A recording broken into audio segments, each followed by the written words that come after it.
I was thinking about this morning as I came in on the train, and there was a whole bunch of school kids just hanging around, mucking about at the station. You know, they were being young boys. You know, they were having fun, they were interacting, and I think, for me, that's just normal. But for some people, they find young people scary. I don't know why, but they don't seem to understand their language. They don't understand their way of just being. And yeah, they're going to be a bit rough around the edges, and so they should be. They're working out what life's all about. But I stood and listened to their conversations, and I could feel the enthusiasm. And then suddenly you get a gem like, we've got the best day coming up. I've got DT followed by PE followed by some other subject he was excited about. And I was like, yes, they're mucking about, but they're also really excited about learning. And if you listen to them in the whole, then you get the real picture. And I think that's why young people are being excluded from conversations, because some people just see them as, you know, kind of unformed beings, whereas I see them as people who've got a lot to say. And I knew that if I'd interrupted their conversation and asked them some questions, they would have immediately wanted to engage, because I do that a lot. And it's getting past that sort of awkwardness of I'm an adult and you're a teenager. Once you've got through that, then you can do all sorts of things and have amazing conversations.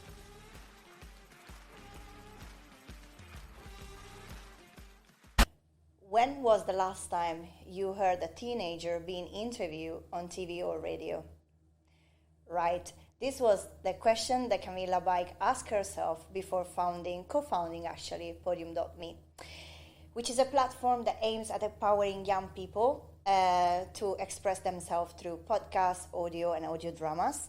And they share the stories that they care about, the one that matters to them. Camilla is on a mission to help young people feel represented and seen on the media, on the news, and she's here today to share her story and her experience with all of us. So, hello, Camilla. Thank you so much for being with us today, and yes, welcome. Thanks for inviting me. So, we will discover your story gradually. So, I would like to ask you, the first question is, what was your dream when you were younger? What would you wanted to do? I was always asking questions. I'd never met a journalist, and so I can't say I dreamt of becoming one.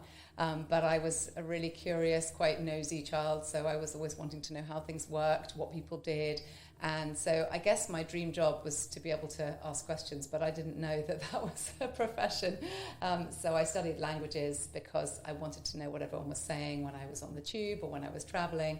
And so curiosity was really the starting point for all of this. I think curiosity is the starting point for everyone that has inside this wheel of like wanting to share stories and being a journalist. And so I guess that somehow being a storyteller has always been your core, something, you know, that part of you. And when and how did you decide that you wanted to launch Podium.Me? Well, I started out in television, and I was working in educational TV, and I was making programs about Europe and how different organisations work within Europe. And I'd always had this idea of working in radio, but that just hadn't happened when I first graduated from university. So it was a combination of things. I love working with young people. I find them really interesting. I like the fact that they're kind of unfiltered. They haven't yet worked out exactly who they are, so they just say what they think, and that's really refreshing. And I've always loved radio. So there was a sort of perfect storm, really, when the Clapham Junction riots happened at the end of my road, because I could see that the mass media were reporting on this incident and saying, you know, the feral youth and, you know, youth of today are a disaster. And I just thought, hang on a minute, who's actually interviewing the young people involved in this story? Because from what I could see, living near Clapham Junction, there were a lot of people involved in those riots, and they weren't all young. There were people of all ages and stages. So I took it upon myself to start recording interviews with young people that I found down and outside the shops. And what I heard from them was very different from what was being portrayed in the media. So that was the moment when I thought maybe I could do an audio platform for young people. Could have been a radio station, but ended up being a podcast platform, which for us is so much better. One of the things I like the most about Podium is that you have this policy of no selection, no rejection, and the young people you're working with are free to express themselves and to share the stories that matters to them. So would you like to just tell me a little bit more about this. Sure. Most things that you apply for, you have to do an application form. You have to have a certain number of GCSEs or A-level grades or a degree. Those things are great for some jobs, but in journalism, those are not things that we measure aptitude by. We measure it by enthusiasm, by interest, by commitment to something. And so I decided that if someone was brave enough to send an email to a complete stranger and say, I've got an idea that I'd like to pitch, then they're in. Like that already takes a lot of initiative. So I reward initiative, I reward commitment, and the people that are great just rise to the top naturally. So I don't have any kind of barriers to entry for podium.me. So as you said, no selection, no rejection. And that policy really works because we end up with fantastic people producing amazing content from a really diverse range of voices, which I don't think you would get if you started cutting people out at an early stage and saying, sorry, you haven't got an English GCSE, above a 4, because that's not actually what you need. I love that. And it's also what I do with Wempower, with all the young journalists that are working with me. They are free to share the stories that they want to share. I don't, we don't judge on that. It's like, you are free, this is your platform, use it as you want. And I think it's something that when I was younger and I was applying for a job in the journalist industry, I miss it. As you say, there are like application form of like pages and pages to fill out, but actually, what about, the talent and the passion? Because they are the two main things will motivate you as a journalist, and, you will wake up every day wanting to go and discover more stories. Then English, everything else, you can learn it, their skills, but the passion you have inside, that's something else. And, it's what we're missing a bit in the narratives as well that we see every day on the news, no? You mentioned topics, and we do the same with our topics. So every pitch that gets into my inbox gets made. And so sometimes I might help them to tweak it, or I might say, have you thought about putting another side of the story? Or who are the people you can interview? Let's make sure we get a broad range of views. But who am I to say, oh, we've covered mental health, or we've covered the beauty industry? Like, their story is going to be different from the person's story from last week. So I always say yes to ideas, and I'm constantly surprised by the quality and the kind of the different angles that people come up with, because depending on your own life experience, you're going to have a different way of telling a story, depending on who you know, and how brave you're going to be. Are you going to talk to complete strangers? Are you going to talk to your siblings? You'll get a different viewpoint. So I'm all about saying yes, no rejection on the story ideas either. I love this. 100% on board with this, because I think it's the best way as well to get a genuine narrative and interesting perspective, and something that no one else has covered before. So the topic could be the same, but your angle is different than mine. So I love this. Why do you think media are not yet that inclusive towards young people, and what we can do for newsroom and news to be more inclusive in terms of narrative, but also in terms of talents and career? I was thinking about this morning as I came in on the train, and there was a whole bunch of school kids just hanging around, mucking about at the station. They were being young boys. They were having fun. They were interacting, and I think, for me, that's just normal. But for some people, they find young people scary. I don't know why, but they don't seem to understand their language. They don't understand their way of just being. And they're going to be a bit rough around the edges, and so they should be. They're working out what life's all about. But I stood and listened to their conversations, and I could feel the enthusiasm. And then suddenly you get a gem like, we've got the best day coming up. I've got DT followed by PE followed by some other subject he was excited about. And I was like, yes, they're mucking about, but they're also really excited about learning. And if you listen to them in the whole, then you get the real picture.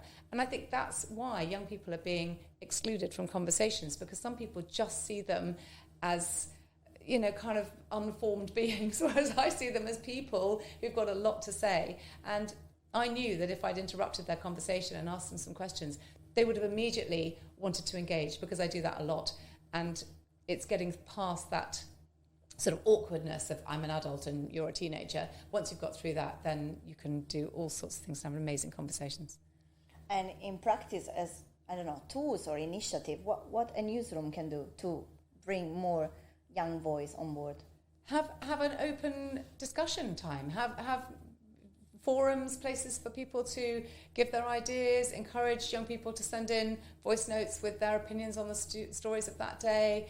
Just basically have channels that are really accessible, whether they're remote or in person, and take on board what they're saying. Don't set up a program that can be a little bit patronising, like, oh, we're going to hear from young people now. You know, make them part of the conversation that the adults are having a conversation about. It's the same conversation, just people at different stages in their lives. So there's a lot that newsrooms can do, and they are starting to do it. So I've been working with the World Service, and they invited some of our young journalists in to talk about a fabulous new podcast that they're putting out. So, you know, I think that they're realising more and more they want those young listeners or young viewers or young readers to enjoy their content. So in order to do that, they have to engage with them first. Otherwise, young people will just go somewhere else.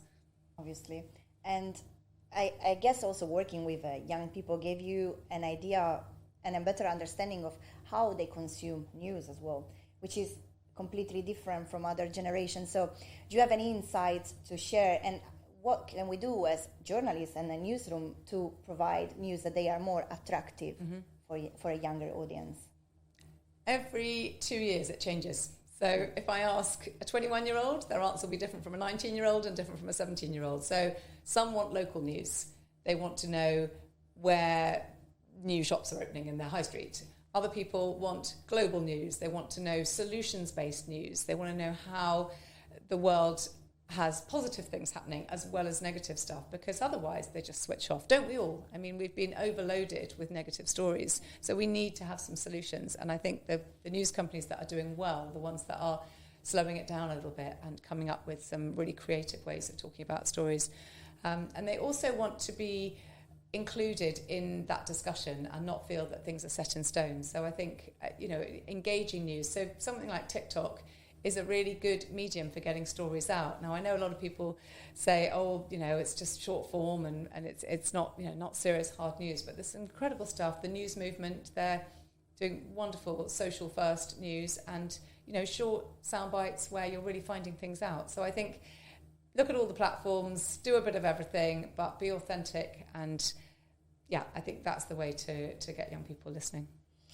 You mentioned TikTok, and I just remember one of the first conversations we had the first day we met of like how we look for inspiration online, just how we would spend hours just on TikTok trying to understand trends. And for us, that we are a few generations, of difference between me and you, but also between the young people you work with. It can be very challenging sometimes, to understand all of these changes. And how do you adjust? And what did you learn as well with this, with Podium, with all this social media platform, from the young people you work with on how we can use as well social media for news, for information? Well, everyone uses it differently, and that's great. It's like a paintbrush. If I give you a paintbrush and I have a paintbrush and I give one to someone else and we all look at the same thing, we will draw it differently because we see it differently. We express ourselves in different ways. And I think social media is exactly the same. It's just a paintbrush that you can say, you can tell your story in the language that you feel comfortable in. I can tell it in mine, but I can look at yours and appreciate what you've done, and you can look at mine. And so I think the platform isn't important. It's how we're using it. So that would be my answer. It's not rocket science. I can go to all different kinds of art galleries and appreciate different art. I don't have to stick to one. And a question more on the entrepreneurial side of Podium.me, because you used to work for others before, and then Podium is your business. Things that you learn, challenges that you have to face, and some of maybe the key moments that they are, paved this journey for you. My co-founder was very ambitious, and I thank her so much for that, because she would say, we always go to the top of an organisation. If we need advice, we go to the top. And so she made sure that we met, the commissioning editor for Radio 4 or, the head of a big media company to get some pro bono advice on graphic design, that sort of thing. And so as an entrepreneur, I would never call myself that, but I've learned that actually it's okay to ask, because generally people want to help. So we've held our training days at the Google offices, at Reuters offices, at BBC Salford offices. So And we've just asked, and they've said, yeah, we'd love to have young people. So it's given me a lot more confidence being an entrepreneur and realising that I'm doing it on behalf of a whole load of people that I'm bringing with me. I'm not asking for me, I'm asking for them. And generally, people are really, really helpful. Just to connect with this, asking for others, we touch in all the other interviews that I had for this series, we talk a lot about mentorship and sponsorship and the importance that they have on the life of a journalist, and I think even moreover for young journalists. So what's your take on this and your experience, and is there any mentoring program maybe that Podium is working on, or you are in collaboration with someone else, anything to add to this? Well, we do work in partnership with other young news organisations like News Decoder based in Paris, and we've done some stuff with Alphanar Media and in Arabic. And so the whole thing is mentoring, because actually you can do peer-to-peer mentoring as well as mentoring with someone who has more experience than you. So I'm constantly putting together groups, maybe they're small WhatsApp groups, maybe they're international groups, saying, okay, you're in Yemen and you want to cover student life. This person's in Birmingham, they want to cover student life. Why don't you two talk to each other and come up with a podcast that compares your experiences? Mm-hmm. And so sponsorship, mentoring, getting people talking, networking, all of those things are a massive part of getting into a career, finding out about job opportunities. LinkedIn is amazing as another place for promoting people's work. So I'm often looking through, seeing what are my young journalists up to outside of Podium? How can I elevate their work and get it in front of someone else? I made a connection this week with someone from the World Service who used to be a Chevening scholar, and then one of our interns who's based in Nigeria was also a Chevening scholar, 10 years difference. And so I said to them both, you guys should talk. Woman's from Sri Lanka now working in London. So it's kind of having an eye above it all. It's like sitting above it all and going, oh, great, yeah, let's put those people together and watch what happens, the creative sparks. From your conversation and exchanges with young people, what are the challenges that they are facing to enter a career in journalism right now in this It's the same as the challenges we're all facing, I think. AI is what everyone is talking about right now. And, are the jobs going to disappear? Who can be a local radio host when you've got, some kind of chatbot that can take the place of a real person sitting there in front of the microphone? So I think journalism is changing. I think authenticity is king. We need to know that the people we're working with are trustworthy and real, and they are telling the truth. And I think society needs to be aware of what is coming and what is already here, and how to discern reality from fiction or fake news. So they face the same challenges as every journalist, and I suppose coming into the industry, maybe they've got an advantage because they are more likely to know what the current trends are, perhaps, because they're growing up with the social media, digital native world. Exactly. And they will find ways of navigating that. I have no doubt that they will find ways. And real people, we're still here. We're here to stay. So they will find a role. Yes. And what advice would you give to a young person that would come to you and say, hey, Camilla, I want to become a journalist? First, I would ask them, are you writing at the moment? Are you recording? Do you have a YouTube channel? What are you making? Are you on TikTok? And depending on what they're creating in those spaces, I would be able to say to them, well, you are a journalist. You're finding stories and you are helping to tell those stories to other people. So I'm all about you are what you're doing. If they said they wanted to be a journalist and weren't doing any of those things, I would question whether journalism was really for them. Because as you mentioned earlier, it's a passion that you wake up with every morning saying, I want to tell stories. So if you're not doing it, maybe it's not for you. True. And, the Wempower is all about stories of ordinary, extraordinary women that are changing the world. And this series specifically is dedicated to the invisible stories of the women behind the news. And I asked this question to all the other guests, and it's, what are you most hopeful about for the future of women in the news? Women bring a different perspective to men, perhaps. I mean, I personally have never experienced any kind of discrimination or issues of inequality in my career life, but I know that a lot of people have, and I think making sure we don't stereotype the kind of stories that we cover is really important. I was thinking about this in terms of authors as well. Women tend to read both male and female authors. As far as I know, I don't think men read many female authors.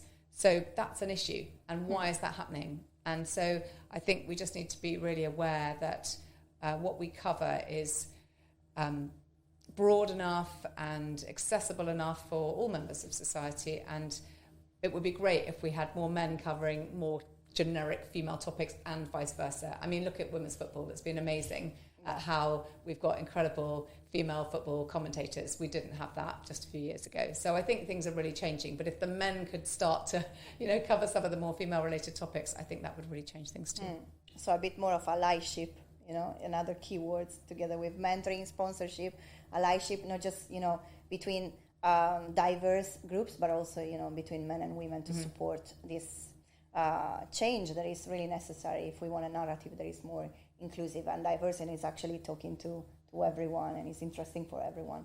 So otherwise, then news organization, they will lose money as well. It's, if we want to talk about turnovers and impact, so it's really, really important.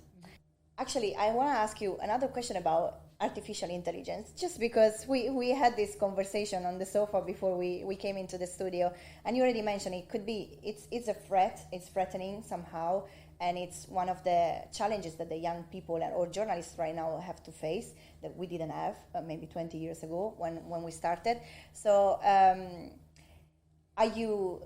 what are your thoughts about artificial intelligence and the way it can, work with journalists? Is 100% a threat? Do you see any opportunities? Or I can see that it saves time if you're researching something and you need to, sort of get enough stuff from the internet and put it all together in a digestible form. But the important thing then is that you edit, you fact check, you go through all of whatever's been fed to you by ChatGPT or whatever else, and you double check all those things for yourself. I think there's a danger that laziness could step in and you go, great, right, homework done, or article written without checking it. So it's here and it's not going to go away. And like anything new, obviously we're going to be a little bit fearful of it, but we need to learn to work with it and realise that we have a discerning brain that, hopefully will put some sort of moral parameters around things and truth parameters, that kind of stuff. So, yeah, it's a learning curve. And, if we're talking in a year's time, we'll probably have a different opinion, but that's where we are right now. I'm pretty sure that in a year's time there will be something else we're worrying about for the future of journalism, but right now